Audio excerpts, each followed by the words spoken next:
And can you just yell Zach out there? Call for Zach to come. Yeah, and we'll knock this off in 20 minutes now.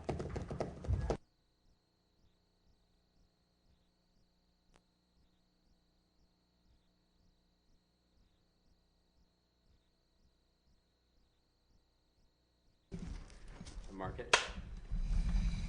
What about violence in pro football?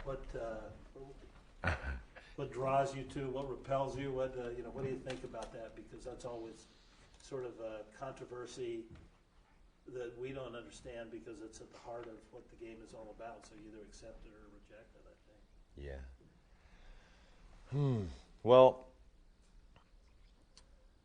I understand that when you get a physical game, you're hitting each other, and that's the prime purpose. That's your goal in life, is to knock the other guy down.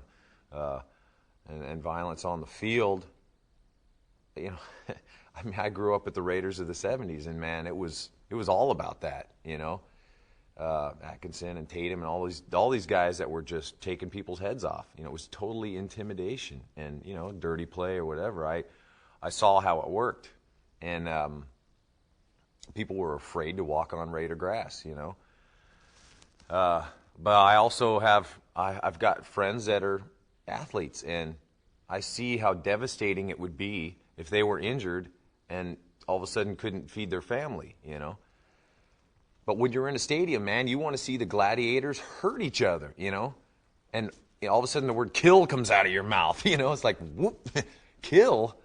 No, don't kill them, but you know what I mean?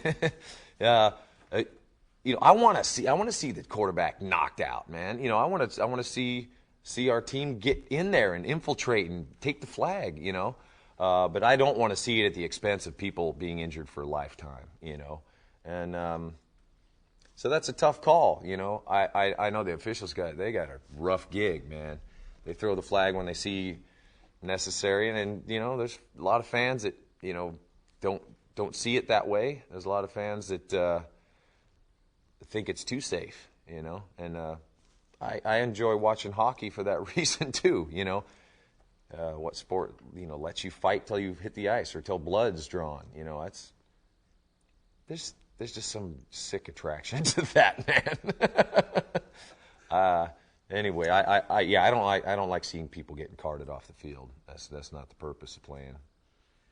As a kid, you just talk about being when you first got interested in football, and how and what elements of the game drew you to it that way. I can always remember being a Raider fan, and ever since being a kid, single digits. I remember for Christmas, I wanted a Raider outfit. I wanted the helmet, I wanted the pads and everything. And when my brother got me a Chargers one, I was just devastated, man. Well, he lived in San Diego. That's what was available. And, man, it's like, Powder blue? Yeah, well, I don't know what it was about the Raiders. It was it's got to be the colors, the logo. Image for me is a pretty big deal. And, I've as imageless as I feel Metallica is, there's still an image to being imageless, But the Raiders have always they've had that strong, strong colors and just intimidating, the logo's right there, the Raider, swords and black and silver, it's just really, skulls, been intimidating, and that's been me. And whether it's healthy or not, it worked. It worked for me, and I can also see beyond the intimidation and what strengths are needed past that. But growing up, always loved football.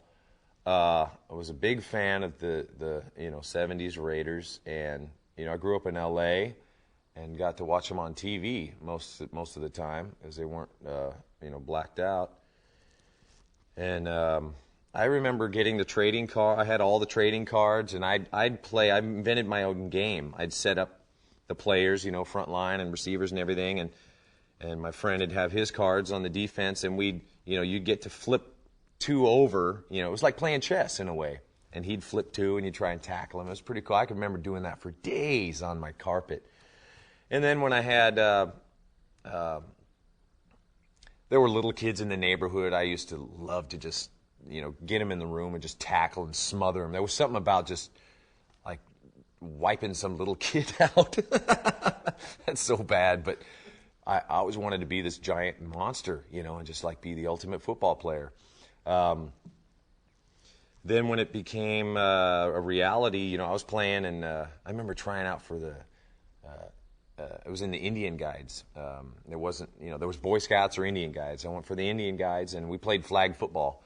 And I remember trying out for the Pintos was our team, and I remember he said, "Okay, let's try out," and he gave me the ball once. It was like when I saw the Forrest Gump movie.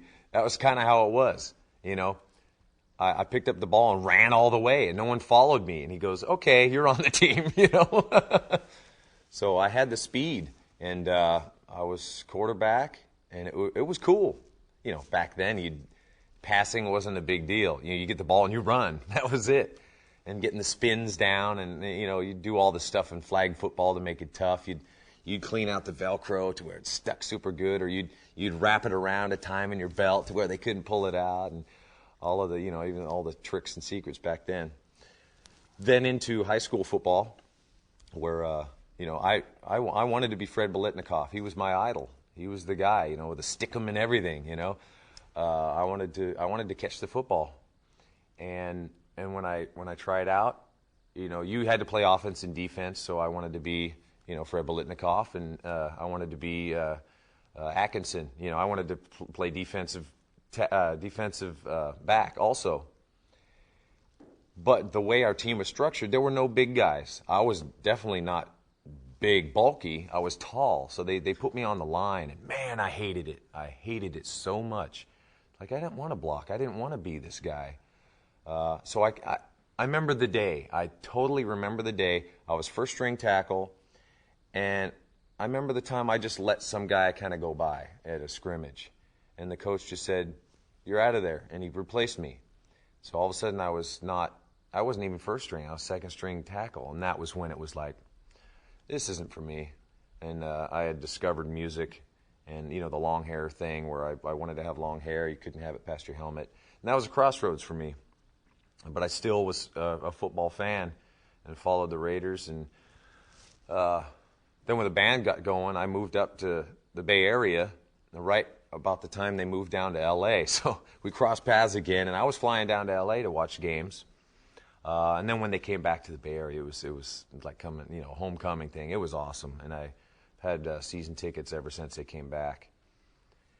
Is there something in your music that you think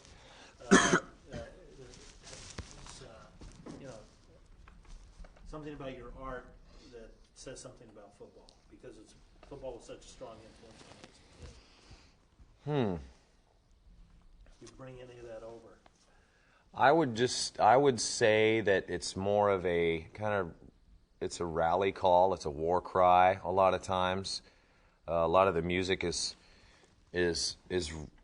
I think it's connecting with people on a certain level and getting them to feel like they're part of the team.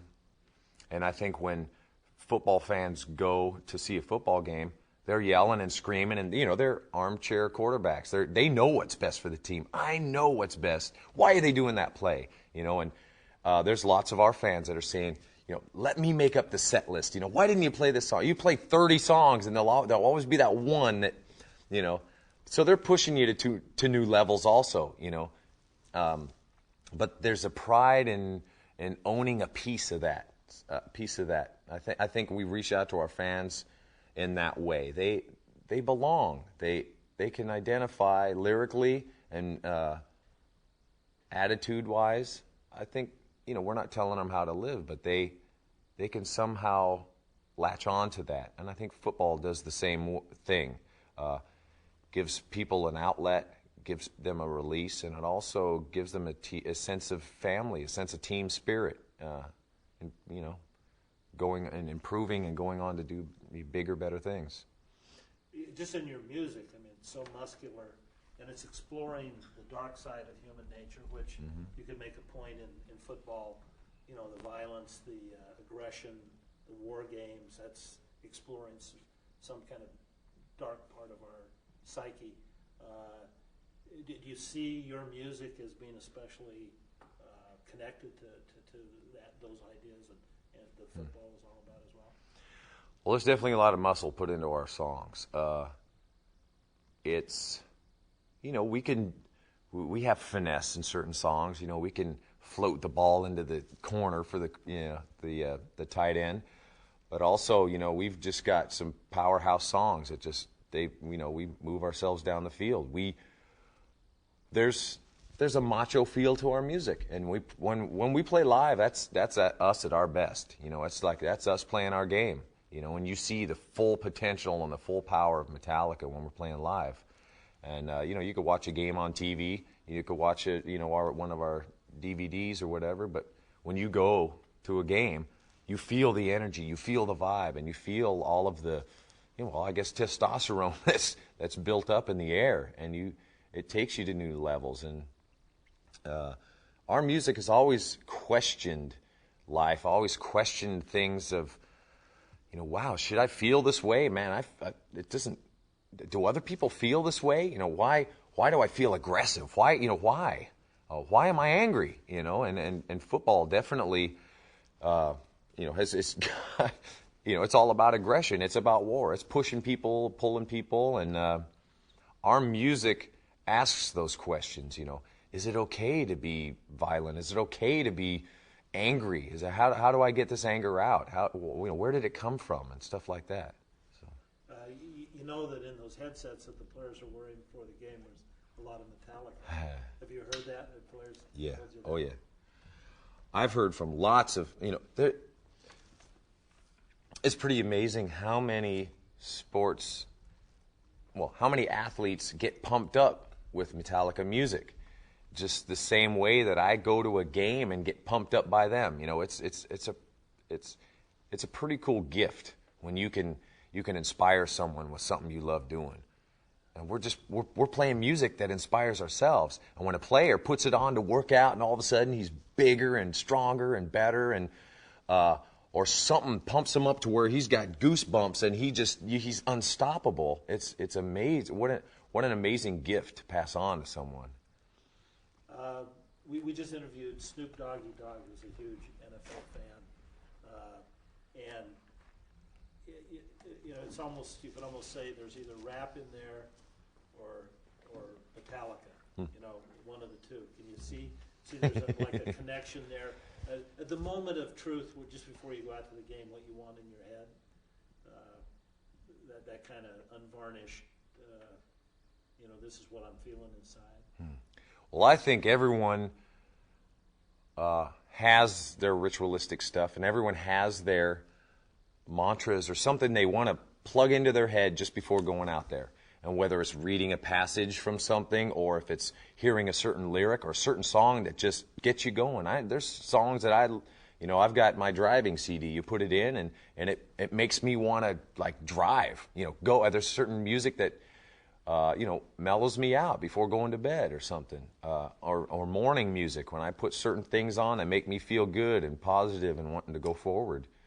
So I can absolutely see how people can be inspired and plugged in to certain music. There's no ultimate perfect music for everyone. Everyone hears what they want to hear in that song, and I've heard it from tons of fans. They'll come up and say, "Oh, I love that lyric, blah blah blah," and whoa, that's not the right lyric. But the fact that they made it up and it works for them is, how cool is that? They've helped write their own song, So rap, or I've seen it portrayed in certain movies where there's the big cornbread white boys that are pumped up on Metallica, and the black city guys who are all rap, and how they're kind of they're kind of goofing with each other, but at the end of the day it helps pump them up, and even that kind of competition helps pump them up too. What about playing with injury? Can you see some analogous things about being on the road and getting up without feeling your best and realizing you got to go out there and perform? And how athletes do that? Yeah, especially in football, because I just think you can play baseball. I mean, if you had a broken leg, somehow you can go stand around and play baseball.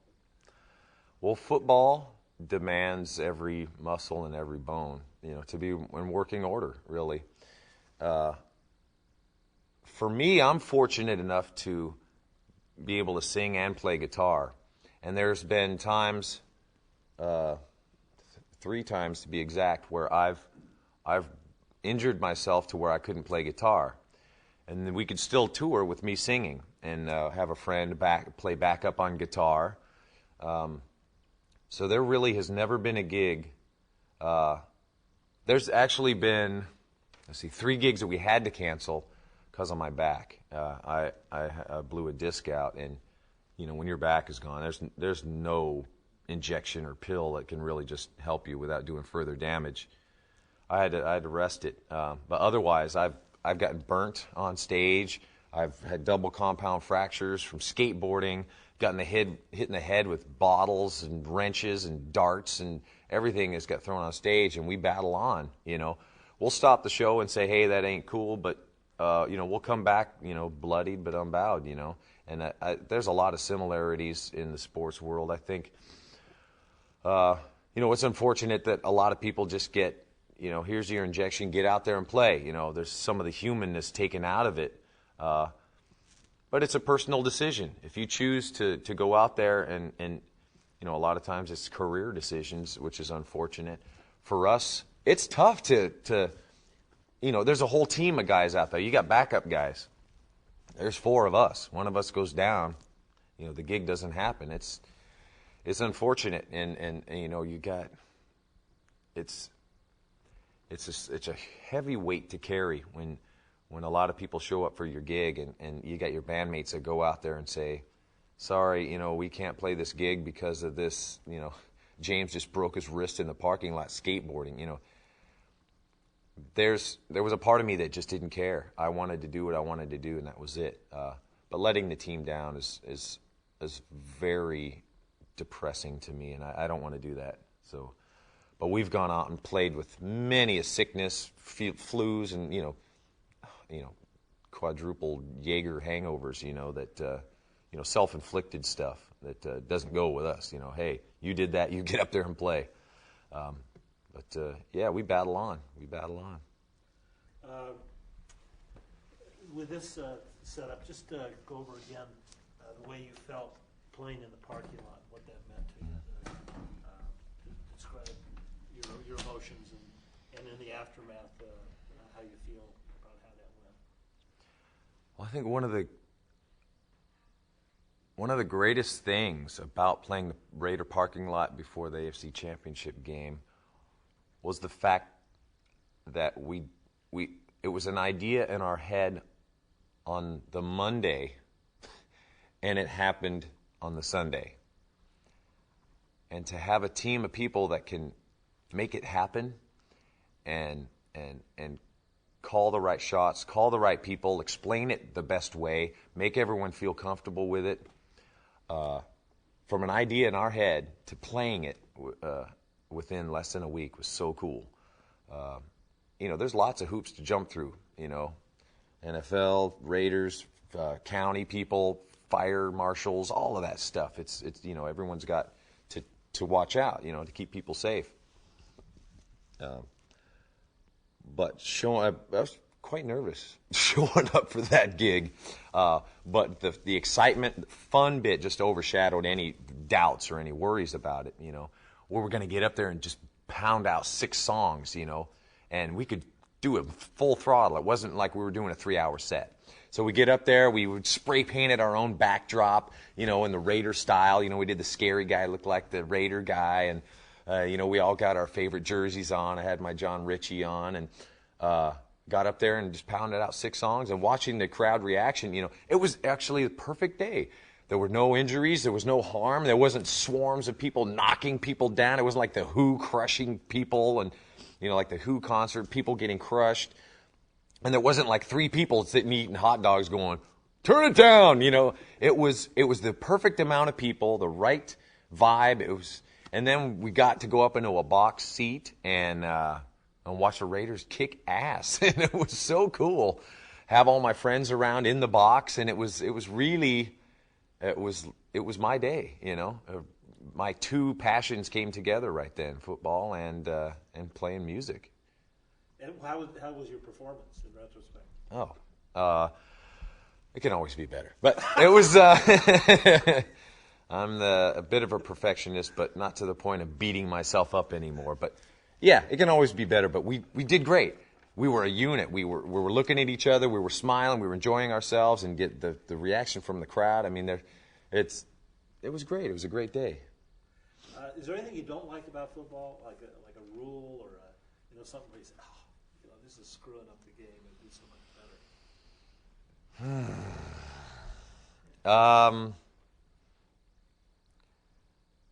Well, we were talking about the violence factor before. It just bugs me when, a defensive lineman gets in there and just kind of touches the quarterback, and he, gets the Academy Award for doing the triple backflip and, not getting up for a while. That bothers me when it becomes acting. Like, I don't like soccer for that reason. It's the acting thing, and I know it's part of the game to get the flags drawn, but I don't like it when people can't just go for it. People can't go to their full potential because of a certain law or rule. And I know it's to protect the quarterbacks, or I know it's to protect the receivers. But I like to see defensive people just take a good hit at an offensive player, and a lot of times it's not allowed. So certain rules to Snake protect. Stabler. All the time he got knocked on his ass. What about that? Now they're patty caking up there. Yeah, I really don't. I don't like that. I like quarterbacks that are able to take the hits, and the Raiders have definitely had a history of quarterbacks that can take the hits. Yeah. Go handheld with this. We're just finishing up.